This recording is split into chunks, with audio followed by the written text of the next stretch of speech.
Hello everyone, and thanks for watching this FlippedNormals exclusive. My name is Emil Sligas, I am a senior 3D artist working at FlippedNormals, and in this tutorial course we will go over on how to create a highly modular environment from start to finish. The focus of this course is to create a large environment in quick succession with as few models as possible thanks to the power of modularity. For this course we will be using 3ds Max, Substance Designer, Unreal Engine 4 and a little bit of Photoshop. We will first go over on how to create our blockout inside of 3ds Max. Since this is a modular environment, I find that the blockout will actually be one of the most important parts in this course, as it will define all of our shapes and how they all fit together. We will go ahead and also set up this blockout already inside of Unreal Engine, so that after that all we need to do is turn our blockout pieces into final models and have them update into the engine. Once we have turned our blockout into final models, we will go ahead and create all of our UVs for our models, including light map UVs. And then we will jump inside of Substance Designer.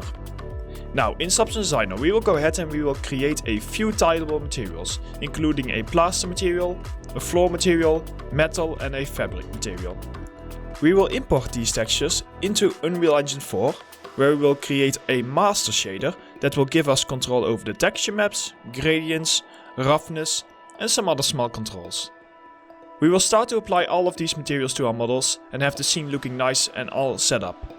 Then we will start with our lighting pass, where we will be setting up our lighting and post effects for our final scene. Now once that is done, we will quickly jump into 3ds Max, where we will be creating some extra smaller assets.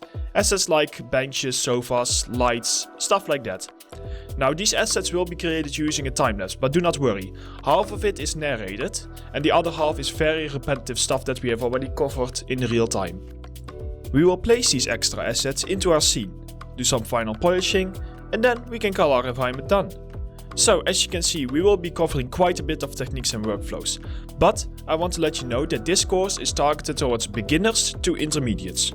So everything should be easy to follow along, and as long as you have at least a very basic understanding of the programs that we use, you will be totally fine.